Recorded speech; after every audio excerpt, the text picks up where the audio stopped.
この番組はご覧のスポンサーの提供でお送りします。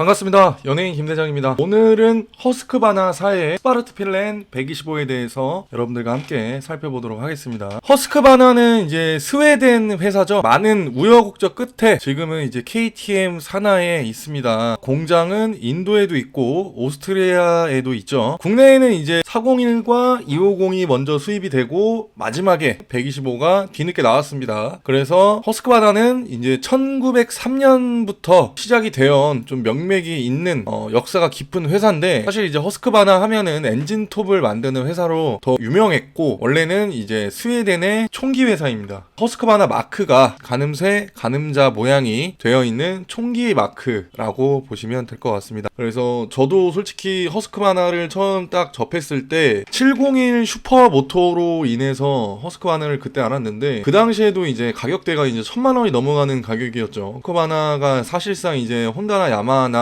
메이저 브랜드와는 좀 다르게 비주류, 엔듀르를 좀 좋아하시는 분들이 많이 탔었고, 그리고 이제 슈퍼모토 701이 굉장히 좀 인기를 얻으면서 허스크바나가 KTM으로 들어오면서 좀 같은 엔진을 공유하고 좀 더 입지를 좀 단단하게 했죠. 22년 3월에 좀 시판을 했는데 21년식도 좀 풀렸었죠. 그래서 그때 당시에는 이제 550만 원이라는 125 중에서는 가장 비싸다고 볼 수가 있습니다. 사실상 현재 23년 기준 125cc 동급 네이키드 기종 중에 12 125가 518만 원대에 이제 시판을 하고 있는데, 그 당시에 이제 550이었어요. 550이었는데 지금은 이제 금액이 더 올랐습니다. 금액이 633만 원입니다. 네, 가격부터 말씀드리면 금액이 633만 원 미쳤습니다. 솔직히 사실 250이랑 가격 차이가 정말 안 납니다. 649예요. 649에 이제 형성이 되어 있기 때문에 사실상 이제 125와 250의 차이가 나지 않는다. 내가 뭐 이종소형 면허가 없어서 125 허스크바나 이제 스파르트 필렌을 눈여겨보고 있지만 125cc를 사기에는 조금 신차로 사기에는 부담이 되는 가격이면은 확실합니다. 그래서 저는 이종소형을 따는 거를 권장을 드리고요. 전체적인 차대나 외형은 거의 똑같습니다. 얘가 125입니다. 얘가 125고 얘가 250이에요. 얘가 401입니다. 250, 401, 250, 125. 엔진이랑 요 면적, 요 플라스틱 면적과 시트나 모든 게 다 똑같습니다. 요 헤드라이트도 똑같고요. 250으로 넘어오면서부터 휠이 250은 이제 캐스팅 휠로 이제 변경이 됐죠. 보시면은 엔진 크기도 보시면 요렇게 돼 있죠. 요게 엔진인데 엔진 크기도 보시면 요렇게 변했습니다. 체감이 되죠? 진짜 똑같아요. 완전히 똑같아요. 근데 401은 조금 달라요. 401 같은 경우에는 로고가 생겼습니다. 로고가 여기 401이라고 써있어요. 이 엔진도 더 커졌죠. 250보다 확실히. 401로 와서는 이제 또 스포코일로 변경이 된 모습을 확인하실 수가 있습니다. 심지어 머플러도 똑같아요. 여러분들, 머플러, 순정 머플러도 동일하게 되어 있습니다. 컨셉이 스크램블러 스타일과 카페레이서 스타일의 컨셉트 모델로 나왔던 그런 바이크거든요. 그래서 이 컨셉트카가 실제로 이제 양산이 되면서 그 컨셉트카였던 그 스타일의 그대로를 고수해서 이렇게 똑같이 나올 줄은 정말 꿈에도 몰랐죠. 그래서 처음 401이 나왔을 때는 진짜 사람들이 되게 깜짝 놀랐어요. 지금까지의 그런 이제 카페레이서 스타일의 바이크들은 되게 전형적인 그냥 원형 헤드라이트의 그런 공식은 따라가고 있지만, 직선이 아닌 면으로 이루어진 이렇게 테일라이트가 짧고 이렇게 좀 미래지향적인 깔끔한 스타일의 그런 이제 스크램블러 스타일과 카페레이서 스타일을 적절하게 혼합한 이런 네이키드 바이크들은 좀 흔하지가 않았거든요. 허스크바나 스파르트 필렌이 나오면서 허스크바나의 정체성이 확실하게 좀 드러나고 대중들에게 좀 더 가까이 다가갈 수 있는 그런 이제 전략적 요충지가 될 수 있는 그런 바이크가 아닌가. 그래서 보시면 스파르트 필렌의 엔진은 허스크바나 모터사이클의 단연간의 대회 경험과 엔진 제작 노하우를 기반으로 제작된 사행정, 순행식, 단기통, 트윈 오버헤드 캠샤프트 엔진을 장착했습니다. 6단 기어를 장착했어요. 그 엔진의 기어비가 기가 막히게 올라갑니다. 그래서 장거리 주행이나 이럴 때도 물론 이제 125에 6단 기어를 넣는 경우는 별로 없는데, 얘 같은 경우는 6단 기어를 장착함으로써 장거리나 이제 항속을 할 때 굉장히 6단 기어는 유용하게 좀 쓸 수가 있죠. 그래서 스파르트 필렌의 특징에는 이제 12V의 8A짜리 배터리가 이제 구동이 되어 있습니다. 그래서 배터리의 이제 용량도 그렇고 도심 주행에 이제 최적화된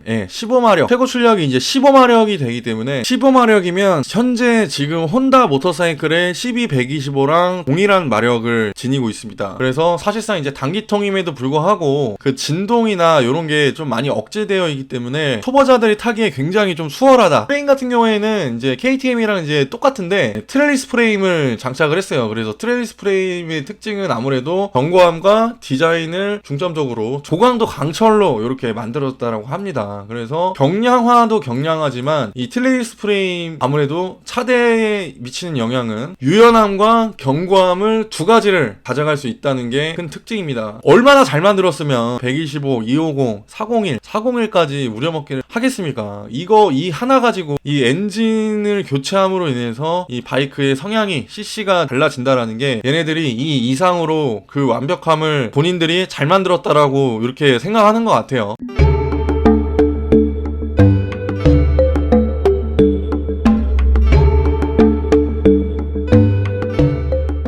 그리고 WP 서스펜션, WP 에이펙스 서스펜션을 43mm로 사실상 이제 오버스펙입니다. 125 장착된 서스펜션 중에는 오버스펙이고 KTM 유럽 바이크들 KTM에도 WP 서스펜션을 적극 사용을 하고 있죠. 혼다 같은 경우에는 이제 쇼와를 많이 쓰는데 WP 같은 경우에도 굉장히 좀 단연간 이제 검증이 끝난 그런 이제 서스펜션이 장착이 되었기 때문에 정말 이제 승차감에 있어서는 125 중에서는 굉장히 좀 탁월한 그런 성능을 좀 보여주고 있습니다. 조립식 서스펜션을 장착을 했기 때문에 승차감은 뭐 말할 것도 없죠. 그리고 리어도 마찬가지로 WP 에이펙스 모노 서스펜션을 장착을 했습니다. 브레이크 같은 경우에는 이제 하이퍼포먼스 바이브레 유압식 캘리퍼를 사용을 했는데 바이브레가 여러분들도 아시다시피 브렘보의 산하 기업이에요. 브렘보의 기술력을 그대로 갖다가 브레이크 캘리퍼의 성능을 극대화로 끌어들일 수 있는 캘리퍼를 잘 만드는 그런 제조업체거든요. 바이브레 같은 경우에는 로얄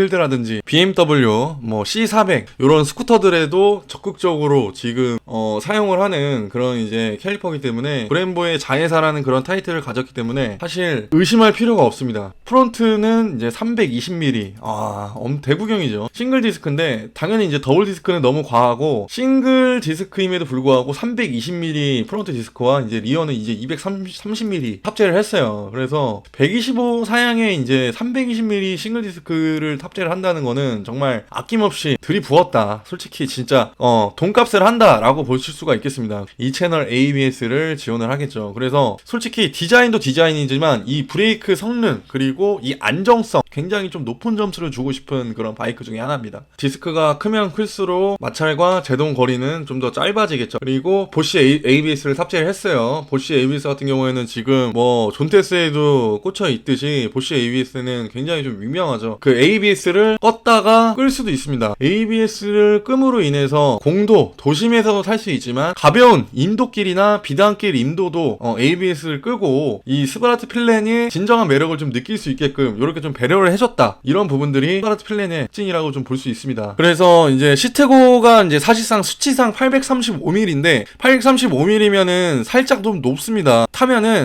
리어 쇼크가 이제 주저앉기 때문에 발 착지성 같은 경우에는 좀 용이하다고 볼 수 있겠습니다. 하지만 이제 초보자들 170 초반이신 분들은 이제 시트고가 이제 835이기 때문에 양발이 닿는지는 확실히 좀 체크를 해야 되는 그런 부분들이 있지만서도 146kg밖에 안 되기 때문에 엄청나게 가볍습니다. 스쿠터의 무게처럼 가벼워요. 앉았을 때 내가 핸들을 좌우좌재로 운용을 할 수 있다라는 점이 가장 큰 장점이에요. 차체가 짧기 때문에 핸들 조향각이 이제 넓어서 좁은 도심이나 골목길, 막히는 도심에서 주행하기가 굉장히 좀 수월합니다. 핸들이 이제 좁은 경우에는 그만큼 이제 조향각이 좀 짧아지겠죠. 근데 얘는 이제 오프로드 스타일처럼 되게 넓기 때문에 이런 이제 도심에서 타기에 정말 적합한 모델인 것 같습니다. 모든 등화류는 이제 LED 라이트 기술이 적용이 됐죠. 요즘에는 이제 LED 라이트가 안 달려있는 거를 보기가 드물 정도로 LED 기술력이 상당히 좀 많이 있는 걸로 알고 있습니다. 그리고 시트 같은 경우에는 이제 투피스 시트를 지향하고는 있지만 일자 형상을 유지하면서 그 디자인을 해치지 않는 선에서 이렇게 시트가 이렇게 나와 있어서 승차감이 굉장히 좋다고 합니다. 기본적으로 이제 황동 스타일의 스탬프 처리된 스바르트 필렌 120은 알루미늄 연료 조입구,